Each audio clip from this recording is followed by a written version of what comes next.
بسم الله الرحمن الرحيم عم يتساءلون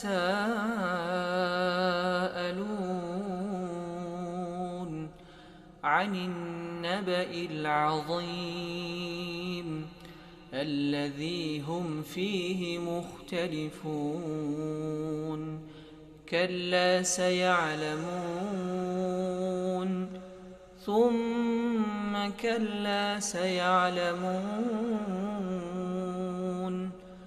ألم نجعل الأرض مهادا والجبال أوتادا وخلقناكم أزواجا وجعلنا نومكم سباتا وجعلنا الليل لباسا وجعلنا النهار معاشا وبنينا فوقكم سبعا شدادا وجعلنا سراجا وهاجا وأنزلنا من المعصرات ماء ثجاجا لنخرج وفتحت السماء فكانت أبوابا وسيرت الجبال فكانت سرابا إن جهنم كانت مرصادا يا أيها الذين آمنوا توبوا إلى الله توبوا إلى الله توبوا إلى الله توبة نصوحا.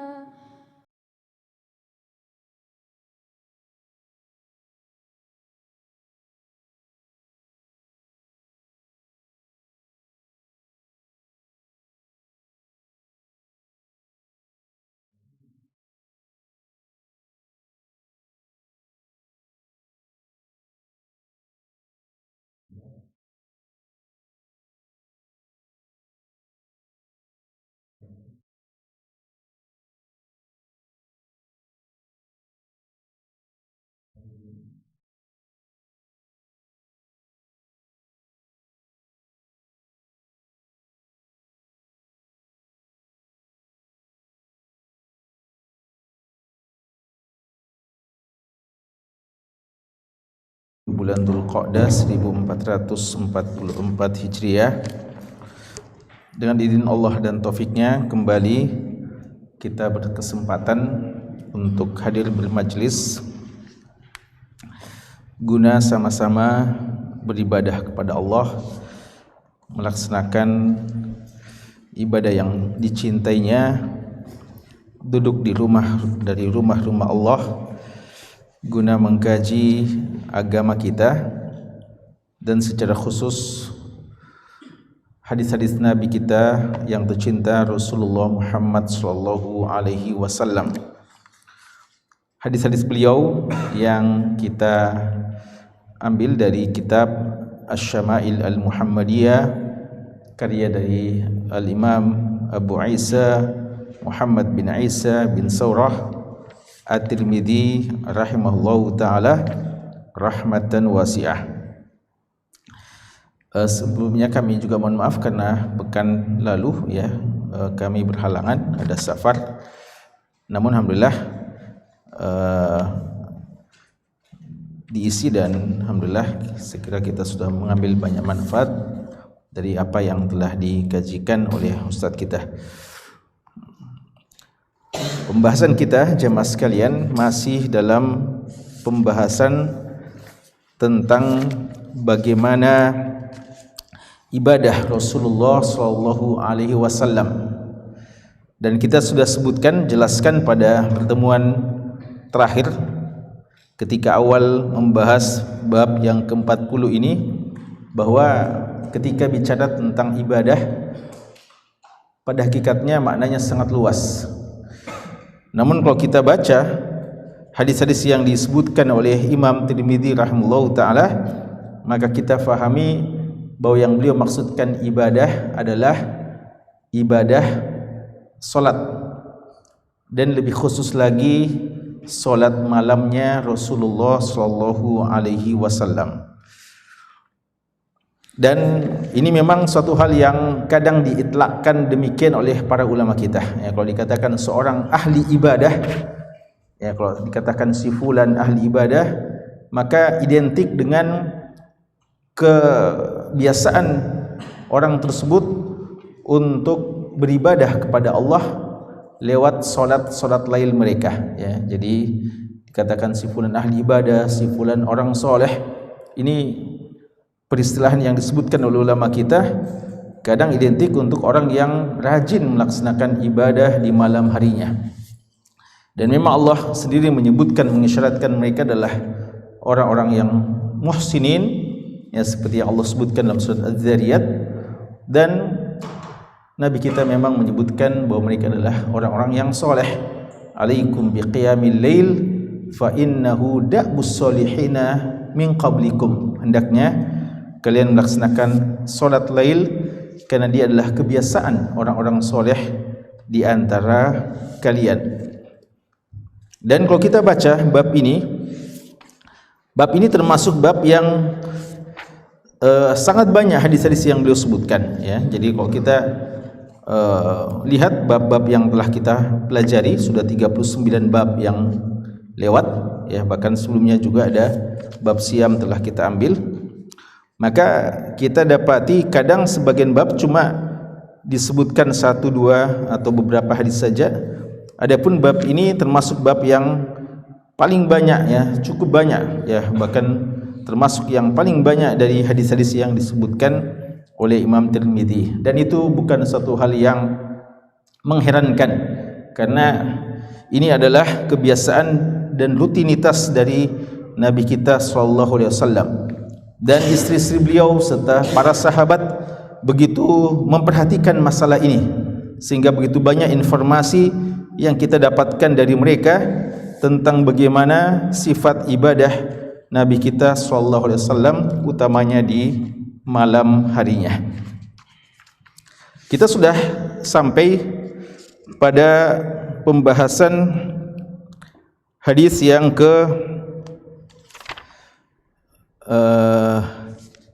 hadis yang keberapa?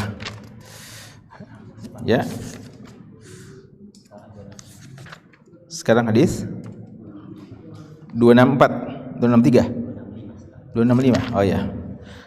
Kita sudah menyelesaikan sampai hadis yang ke-264, ya, yang intinya menjelaskan tentang bagaimana mujahadah Nabi sallallahu alaihi wasallam untuk salat lail, hingga sebagian yang melihatnya iba dan kasihan dan menganggap beliau menyiksa dirinya karena sampai bengkak kaki beliau. Namun ternyata beliau menikmati salat tersebut dan beliau menjelaskan bahwa itu upaya beliau untuk mencapai derajat hamba Allah yang bersyukur kepada Allah Subhanahu wa taala. Selanjutnya kita akan bahas hadis-hadis yang disebutkan oleh Imam Tirmidzi, masih terkait dengan masalah ini dengan beberapa periwayatan-periwayatan yang lain yang disebutkan oleh para sahabat Nabi sallallahu alaihi wasallam. Ya, tafadhal. Alhamdulillah wassalatu wassalamu ala man la nabiyya ba'dahu wa ba'd. Kitab Asy-Syama'il Muhammadiyah lil Imam Abi Isa Muhammad bin Isa bin Sawad At-Tirmidzi rahimahullah ta'ala rahmatan wasi'ah. Al-Bab al-40, bab ma jaa'a fi ibadati Rasulillah sallallahu alaihi wasallam. Al-hadits al-khamis wa sittuna wa mi'atan. Qala Imam At-Tirmidzi rahimahullah ta'ala حدثنا قتيبة بن سعيد عن مالك بن أنس وقال وحدثنا إسحاق بن موسى الأنصاري قال حدثنا معمر عن مالك عن مخرمة بن سليمان عن قريب عن ابن عباس رضي الله عنهما أنه أخبره أنه بات عند ميمونة رضي الله عنها وهي خالته قال واضطجعت في عرض الوسادة واضطجع رسول الله صلى الله عليه وسلم في طولها فنام رسول الله صلى الله عليه وسلم حتى إذا انتصف الليل أو قبله بقليل أو بعده بقليل استيقظ رسول الله صلى الله عليه وسلم فجعل يمسح النوم عن وجهه ثم قرأ العشر آيات خواتيم من سورة آل عمران ثم قام إلى شن معلق فتوضأ منها فأحسن الوضوء ثم قام يصلي. قال عبد الله بن عباس فقمت إلى جنبه فوضع رسول الله صلى الله عليه وسلم يده اليمنى على رأسي ثم أخذ بأذن اليمنى ففتلها فصلى ركعتين ثم ركعتين ثم ركعتين ثم ركعتين ثم ركعتين ثم ركعتين. قال معنى 6 مرات ثم أوتر ثم اضطجع حتى جاءه المؤذن فقام فصلى ركعتين خفيفتين ثم خرج فصلى الصبح.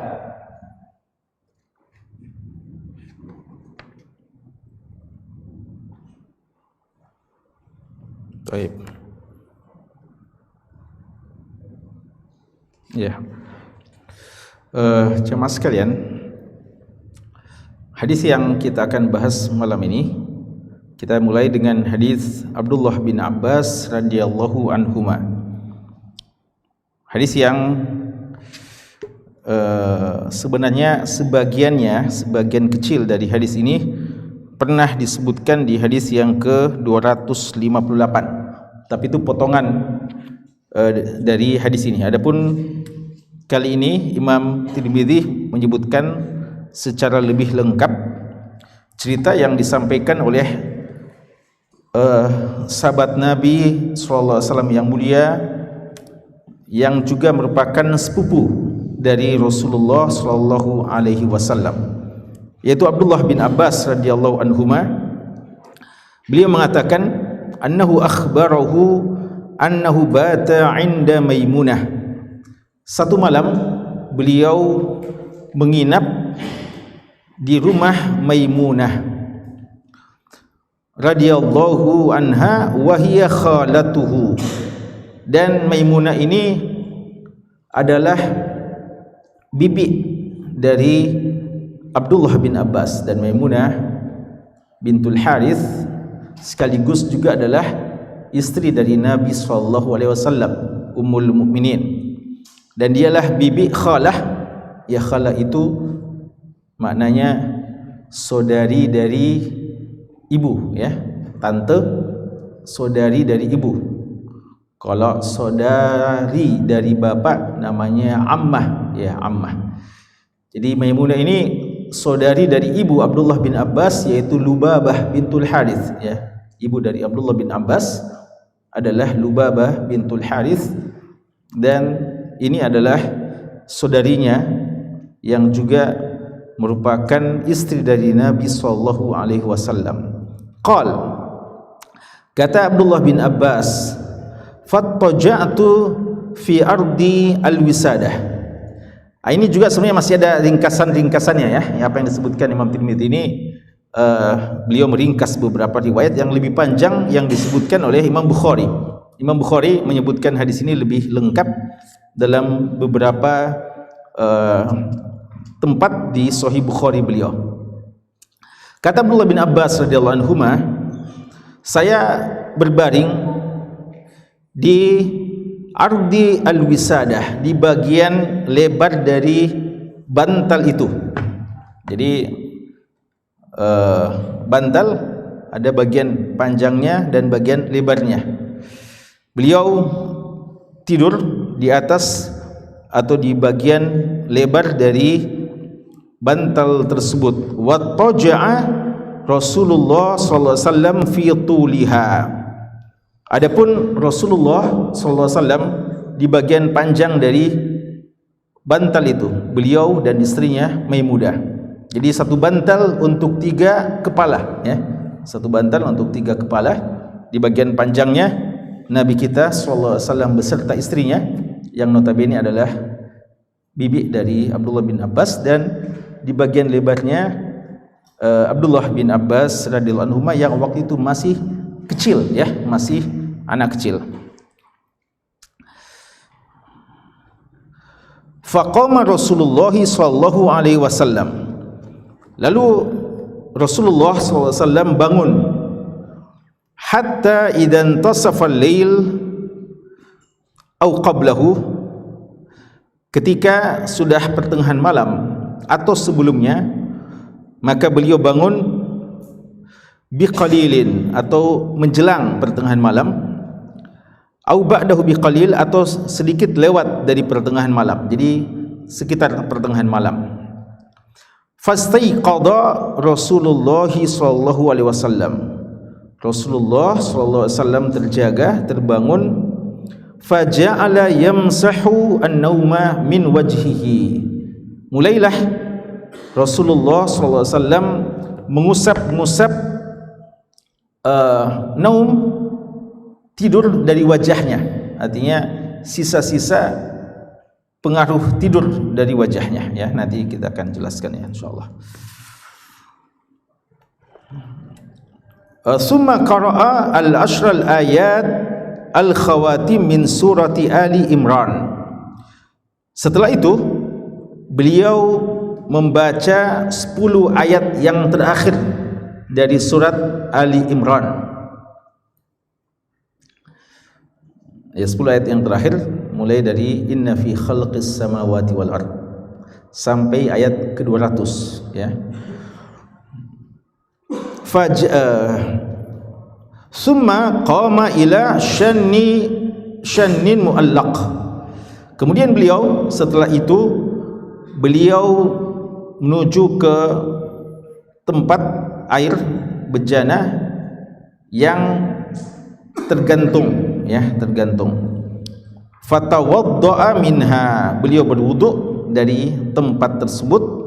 Fa ahsanal wudu, berwudu dengan cara yang terbaik.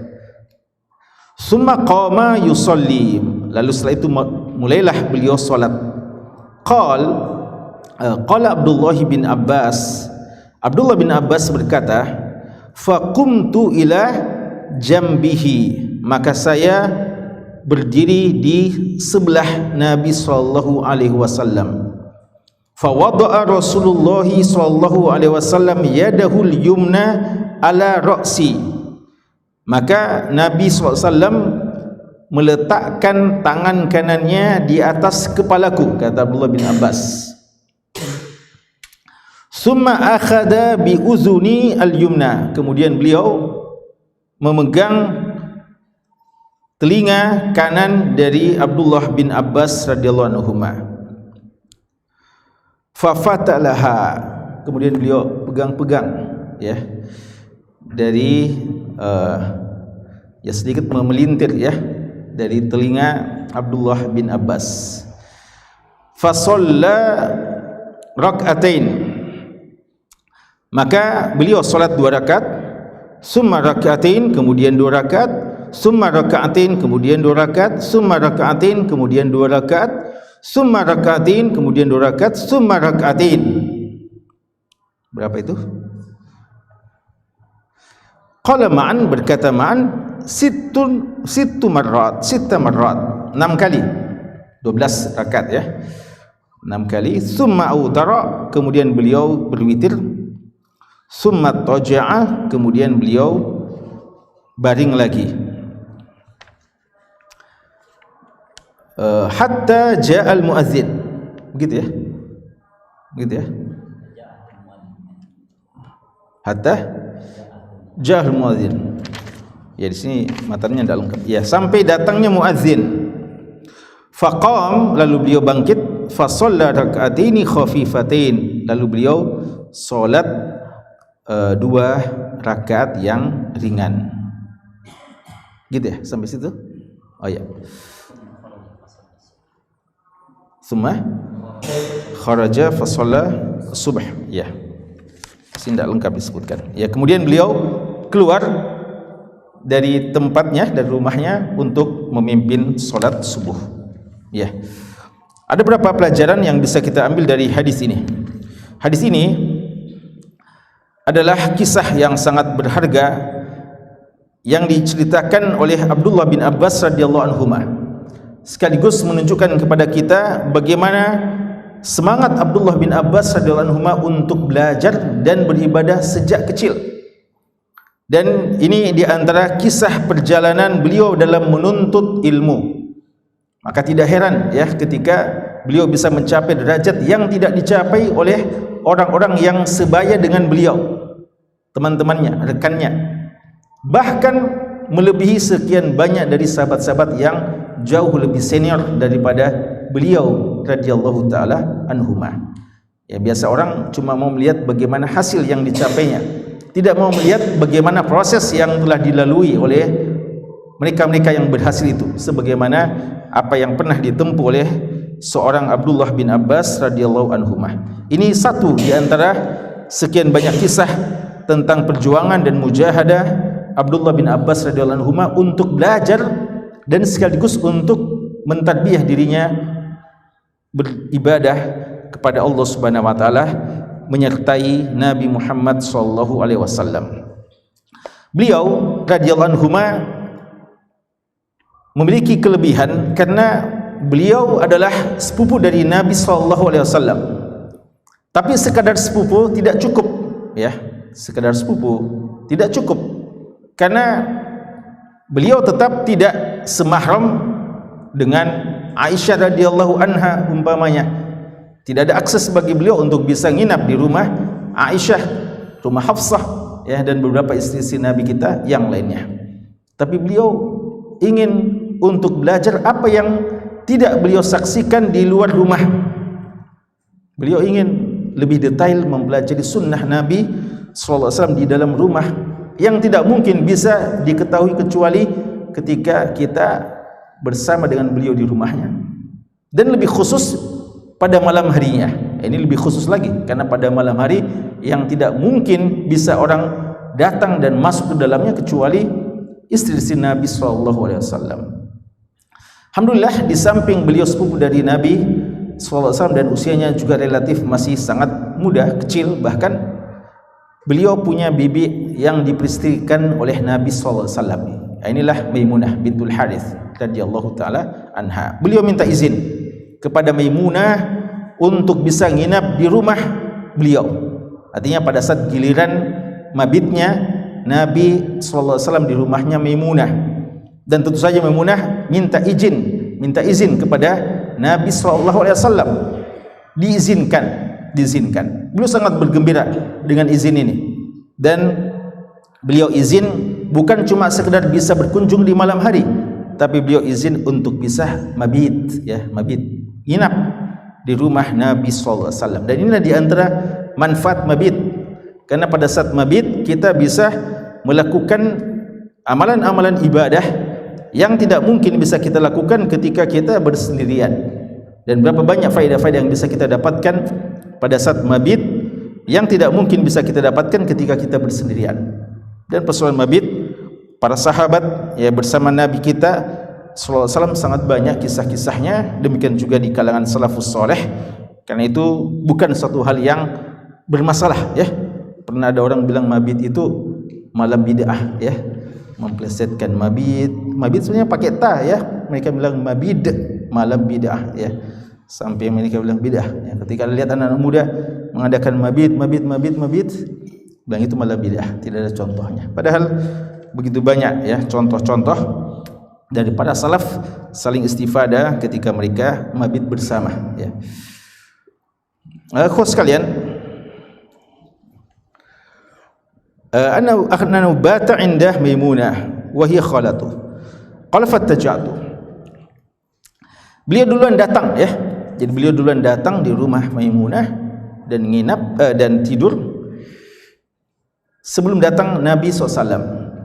Ketika datang Nabi SAW, beliau masih mendengar ya. Beliau sebenarnya hanya pura-pura tidur, karena memang niatnya anak kecil yang cerdas ini, memang beliau datang untuk belajar dari sunnah Nabi SAW. Sehingga malam itu pada hakikatnya beliau tidak tidur ya.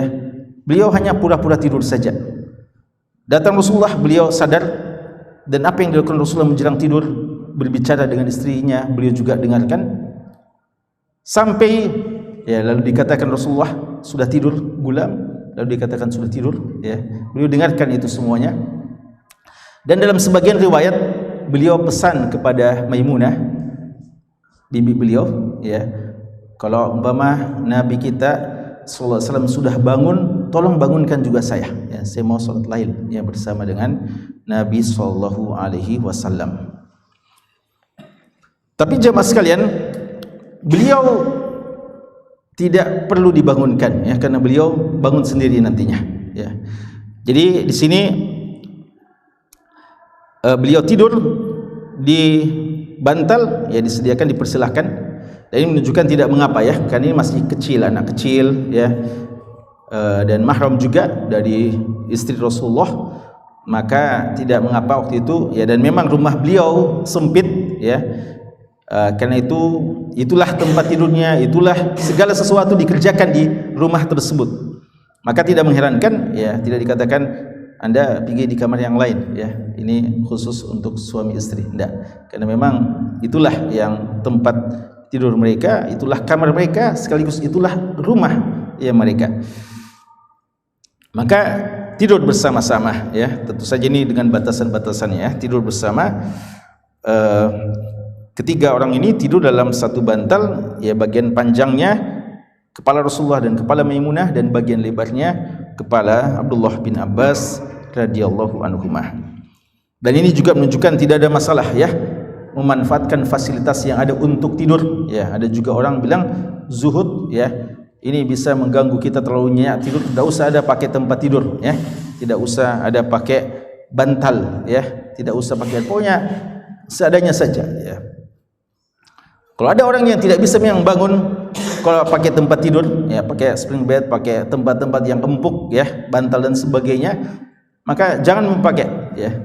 Tapi jangan sampai melarang orang yang memakai apa yang Allah halalkan selama tidak, ya, menjadikan dia mencintai dunia secara berlebihan, ya. Tidak boleh kita mengharamkan apa yang Allah halalkan. Karena itu fasilitas tidur, ya, ada orang yang mau tidur dengan nyenyak tanpa gangguan nyamuk dan sebagainya, jangan larang, ya. Jangan bilang biar antum kena nyamuk saja supaya lebih bagus antum, supaya bisa bangun cepat, ya. Jadi tidak apa-apa, nikmati itu gigitan nyamuk umpamanya, ya. Itu juga tidak gitu, ya, cara berislam yang benar, ya. Jadi apa-apa yang memang bisa membantu kita untuk menikmati tidur yang Allah rezekikan kepada kita, maka ambillah, ya, selama tidak menjadikan kita terlalaikan, ya, dalam beribadah kepada Allah Subhanahu wa taala. Maka dengan segala fasilitas yang terbatas pada Nabi kita sallallahu alaihi wasallam, namun ada bantal, beliau manfaatkan bantal itu. Bahkan dalam hadis yang pernah kita singgung juga, salasun la yurad, ya, ada 3 yang tidak pantas untuk ditolak. Salah satunya adalah bantal, ya, salah satunya bantal. Apalagi yang 2-nya? Ya, susu dan parfum, ya, susu dan parfum. Jadi kalau ada yang tawarkan parfum, terima, ya, entah diberikan hadiah parfum atau sekedar sedikit, ya, karena itu adalah harum, wangi baunya, dan tidak berat untuk dipikul di bawah. Sebagaimana kalau juga ada tawaran susu, ya, maka tidak pantas untuk ditolak, ya. Kalau umpama pengajiannya nawarkan susu setelahnya, maka tidak apa-apa, ya, tidak ditolak. Dan juga bantal, ya. Ini bukan larangan, ya, untuk ditolak, tapi maksudnya adalah apa salahnya untuk diterima, ya. Tidak ada mudaratnya, dan ini adalah suatu hal pemberian yang sepantasnya untuk diterima. Kemudian di sini katakan ketika sudah pertengahan malam, ya, kita sudah sebutkan bahwa beliau tidur di awal malam, ya. Pada pertengahan malam beliau mulai bangun sebelum pertengahan malam sedikit menjelang atau lewat sedikit pertengahan malam, ya. Bangunlah Rasulullah sallallahu alaihi wasallam. Maka pada saat itu Abdullah bin Abbas juga mulai bangun. Artinya beliau awasi Nabi sallallahu alaihi wasallam. Beliau menyaksikan apa yang dilakukan oleh Nabi sallallahu alaihi wasallam. Yang pertama, beliau sebutkan bahwa Nabi sallallahu alaihi wasallam mengusap wajah beliau. Fa yamsau naum, mengusap tidurnya. Tidurnya artinya sisa-sisa tidur, pengaruh tidur, ya, rasa kantuk yang tersisa diusap, dihilangkan, ya. Jadi diusap wajahnya dan mungkin matanya untuk menghilangkan sisa-sisa kantuk yang masih ada. Jadi di antara sunnah, ya, di antara sunnah. Jamaah sekalian, ini tentu saja apa yang diceritakan oleh Abdullah bin Abbas radhiyallahu anhu harus digabungkan dengan hadis-hadis yang lain. Mungkin ada yang bilang, bagaimana dengan doa? Beliau tidak berdoa, ya, waktu baru bangun. Bagaimana dengan, ya, dengan beberapa sunnah-sunnah yang lain? Ya, untuk kita lebih lengkapnya tentu saya perlu mengumpulkan sunnah-sunnah tersebut, ya. Tapi di antara sunnah beliau, ya, mengusap wajahnya pada saat bangun. Kemudian beliau juga membaca 10 ayat dalam surat Ali Imran, di akhir surat Ali Imran, ya, di akhir surat Ali Imran. Dari sini sebagian ulama kita mengatakan bolehnya membaca Al-Quran dalam keadaan tidak berwudu, ya. Sebagian ulama kita istinbat dari ini, bolehnya membaca Al-Quran tidak dalam keadaan wudu. Buktinya ini beliau lakukan sebelum beliau pergi berwudu, ya, sebelum beliau pergi ke Shannin Mu'allaq, ya, untuk berwudu.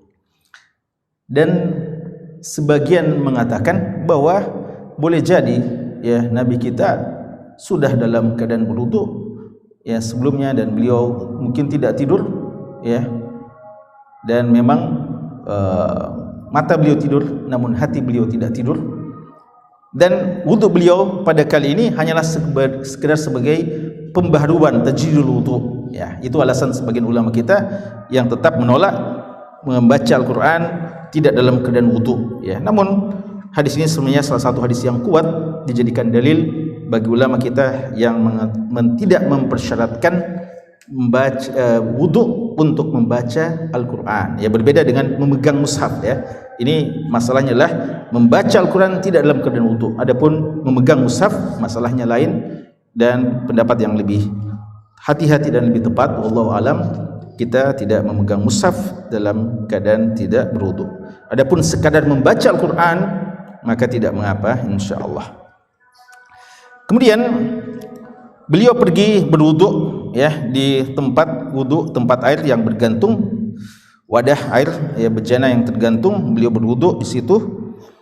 Fa ahsanal wudu, kata Abdullah bin Abbas, beliau wudu dengan cara yang terbaik, sempurnakan wudunya. Ini salah satu makna isbagul wudu, ya. Malam hari biasanya dalam keadaan dingin, tapi inilah salah satu sunnah bagaimana dalam keadaan yang berat pun, dingin pun, kita tetap menyempurnakan wudu sebagaimana yang dianjurkan oleh Nabi SAW, dan beliau tentu saja orang yang pertama kali mempraktekkan apa yang beliau serukan dan anjurkan. Kemudian beliau solat. Disinilah ketika beliau mulai solat, bangun Abdullah bin Abbas, ya. Jadi dalam riwayat Bukhari yang lebih lengkap, disinilah beliau baru bangun, ya. Sebenarnya beliau amat-amati sejak tadi, ya. Tapi supaya tidak mau dia tahu, ya, untuk itu beliau belum bangun. Nanti setelah Nabi kita solat, beliau bangun. Dan ini menunjukkan bahwa bagaimana tarbiyah dari Nabi SAW, bahwa salat lail tidak disangkal sebagai satu ibadah yang sangat mulia, tapi beliau tidak memaksakan hal ini kepada orang lain. Beliau sangat cinta dengan salat lail, beliau menikmati salat lail yang panjang-panjang, tapi beliau tidak memaksakan hal itu kepada setiap orang, ya. Buktinya istri beliau saja kadang nanti menjelang witir baru dibangunkan, menjelang subuh baru dibangunkan. Apatah lagi anak kecil ini, ya. Jadi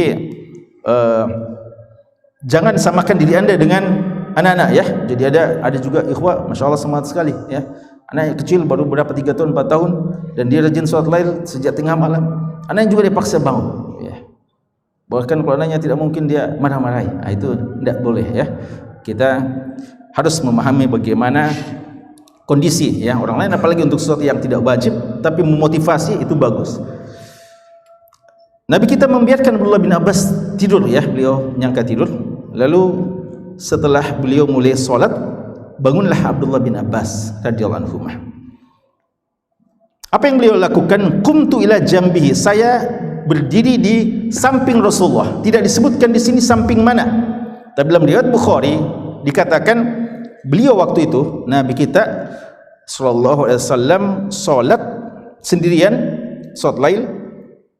Lalu Abdullah bin Abbas berdiri di sebelah kiri Rasulullah SAW. Jadi beliau bergabung di sebelah kiri ya Nabi sallallahu alaihi wasallam. Ini keliru, seharusnya sebelah kanan ya. Maka apa yang dilakukan oleh Nabi sallallahu alaihi wasallam, dan ini sekaligus menunjukkan bolehnya salat lail secara berjamaah ya, secara berjamaah tanpa ada kesepakatan sebelumnya atau selama tidak dirutinkan ya, kecuali salat tarawih ya qiyam Ramadan memang dia dianjurkan terus menerus ya selama panjang bulan Ramadan. Adapun di luar bulan Ramadan sebagaimana contoh ini boleh sekali-kali ketika kita nginap di rumah orang yang melaksanakannya, mumpung kita kumpul, kita manfaatkan untuk salat lail bersama ya, atau mungkin ada faedah-faedah yang bisa kita dapatkan, maka kita bersama-sama melaksanakan salat lail selama tidak dirutinkan ya. Beliau belum tahu ya, dan ini manfaatnya ketika kita bersama, banyak ilmu yang kita dapatkan. Beliau waktu itu di sebelah kiri Nabi sallallahu alaihi wasallam. Apa yang dilakukan oleh Nabi sallallahu alaihi wasallam? Maka ya, dan ini ala jambihi ya, di samping kirinya. Dan ini dalil yang digunakan oleh sebagian ulama kita bahwa ketika kita berdua salat ya, dan ini juga disebutkan oleh Imam Bukhari, kita sejajar ya dan tidak ke belakang ya. Jadi karena sebagian ulama kita menganjurkan tetap ke belakang sedikit ya, namun hadis-hadis zahirnya menunjukkan ketika berdua dia sejajar tanpa ada yang lebih ke depan. Nabi sallallahu alaihi wasallam meletakkan ya tangan kanannya ala ra'si ya. Jadi beliau memegang kepala dari Abdullah bin Abbas, kepala, dan lanjut sampai ke telinga dari Abdullah bin Abbas. Summa akhadha bi uzuni al-yumnah ya, pegang telinga kanan dari Abdullah bin Abbas dan dipegang-pegang ya, dipelintir sedikit. Ya, bukan ditarik ya, bukan dijewer ya. Bukan dijewer tapi dipegang-pegang ya. Lalu dalam riwayat beliau adara yadahu, beliau bawa Abdullah bin Abbas ya, pegang sedikit untuk ke sebelah kanan beliau. Ya, di sini tidak disebutkan, namun dalam riwayat Bukhari sedikit lebih lengkap. Beliau pindahkan atau arahkan Abdullah bin Abbas untuk ke sebelah kanan beliau, di sisi kanan beliau. Dan inilah sunnah ketika kita berdua, maka makmum ya itu di sebelah kanan dari imam. Dari ini ulama juga mengambil istifadah ya, faedah yang diambil bolehnya melakukan gerakan-gerakan yang bukan gerakan solat, namun membantu untuk kesempurnaan solat itu sendiri ya. Jadi tidak boleh kita banyak gerak tanpa ada hubungannya dengan solat. Adapun pergerakan yang membantu kesempurnaan solat, maka itu tidak mengapa. Walaupun sebagian juga memberikan batasan 3 kali ya, dengan berapa, tapi pada hakikatnya itu sebagai pembatasan, anjuran agar kita tidak semau-maunya ya, agar kita tidak memudah-mudahkan sehingga banyak sekali gerakan ya. Maka sebagian ulama membatasi, namun pada hakikatnya hadis-hadis menunjukkan bahwa tidak ada batasan ya, sesuai dengan kebutuhan kita untuk menyempurnakan ibadah solat kita. Dan sebagian ulama menyebutkan, dan ini disebutkan oleh Hafidz Ibnu Hajar rahimahullah taala dalam fathnya, bahwa sebagian ulama kita mengatakan bahwa tidak mengapa kadang pendidik merobbi guru ya, pegang-pegang telinga dari anak didiknya ya. Jadi mungkin ada pengaruh itu kepada Abdullah bin Abbas ya. Abdullah bin Abbas ingat sekali itu ya, beliau sampai riwayatkan dan ceritakan ya, tapi jangan sampai ada anak didik mengingat gurunya karena selalu dijewer oleh gurunya ya. Tapi kalau seperti ini kan ya Masya Allah ya, dipegang-pegang oleh Nabi sallallahu alaihi wasallam tanpa disakiti ya, tanpa disakiti. Lalu Abdullah bin Abbas radhiyallahu anhu salat bersama Nabi sallallahu alaihi wasallam, dan beliau sebutkan bahwa 13 rakaat ya. Ya sebagaimana riwayat Ma'an ya. Ma'an menyebutkan ya, dari riwayat yang beliau dapatkan 2 rakaat, 2 rakaat ya, 2 rakaat, 2 rakaat, 2 rakaat ya. 12 rakaat. Kemudian witir ya, kemudian witir dengan 1 rakaat ya 13 ya, 13 rakaat. Dan ini menunjukkan bahwa bolehnya sekali-kali lebih dari 11 rakaat ya. Nabi kita sallallahu alaihi wasallam itu beliau lebih banyak 11 rakaat sebagaimana nanti akan kita baca hadisnya, tapi kadang juga beliau mengerjakan lebih dari 11 rakaat. Kadang beliau lakukan 2 rakaat sebagai pembuka dan kadang beliau juga menambah setelah witirnya ya, sebagaimana disebutkan dalam sebagian riwayat. Kemudian beliau tidur. Nah, ini seperti yang kita sebutkan bahwa di antara sunnah beliau sallallahu alaihi wasallam selama masih ada waktu untuk tidur istirahat, maka beliau istirahat lagi untuk menghimpun kembali kekuatan agar lebih segar lagi melaksanakan sholat subuh ya. Kemudian kalau datang muadzin Bilal maksudnya untuk berazan, maka setelah Bilal berazan beliau bangkit lagi untuk melaksanakan 2 rakaat yang ringan ya. Jadi sunnah salat sunat fajar, azan, antara azan dan iqamat ya, antara azan dan iqamat salat sunat sebelum subuh, dan ini salat sunat yang paling afdal, khairun minad dunya wa ma fiha, lebih baik daripada dunia dan segala apa yang di dalamnya, yang tidak pernah ditinggalkan oleh Nabi SAW walaupun dalam keadaan safar ya. Jadi kalau dalam keadaan safar sunnahnya beliau tidak salat sunnah lagi yang rawatib ya, dan beliau mengqasar salatnya. Khusus untuk subuh beliau tidak tinggalkan salat sunat fajar, salat sunat sebelum subuh 2 rakaat. Dikatakan ringan menunjukkan inilah sunnahnya ya. Sunnahnya beliau baca qul ya ayyuhal kafirun dan qul huwallahu ahad atau qulu amanna billah di surat Al-Baqarah ya. Dan ayat kedua falamma hassa Isa bin Maryam. Nah, ini kadang dibaca satu ayat oleh Nabi kita sallallahu alaihi wasallam, dan kadang dengan ini, dan kadang beliau baca Al-Fatihah saja ya. Sampai Aisyah kadang mengatakan seakan-akan beliau tidak baca Al-Fatihah ya. Ini suatu hal yang tidak mungkin, pasti baca Al-Fatihah, tapi karena singkatnya dikatakan kadang beliau tidak baca Al-Fatihah, maka sebagian ulama mengatakan kadang beliau mencukupkan dengan Al-Fatihah saja ya. Setelah itu ya beliau sholat masih di rumahnya ya, dan setelah itu beliau keluar untuk memimpin sholat subuh ya. Lalu kalau beliau sudah keluar dan masuk masjid memimpin sholat subuh, disitulah Bilal iqamah ya, disitulah Bilal iqamah ya. Ini beberapa sunnah Nabi kita sallallahu alaihi wasallam yang diceritakan oleh Abdullah bin Abbas radhiyallahu anhuma, dan insyaallah masih ada sunnah-sunnah yang lain yang diceritakan oleh sahabat-sahabat yang lain, dan kita bisa bahas pada pertemuan-pertemuan selanjutnya. Allahu taala alam. Wassallallahu ala nabiyina Muhammad wa ala alihi washabbihi wasallam. Walhamdulillahi rabbil alamin. Ya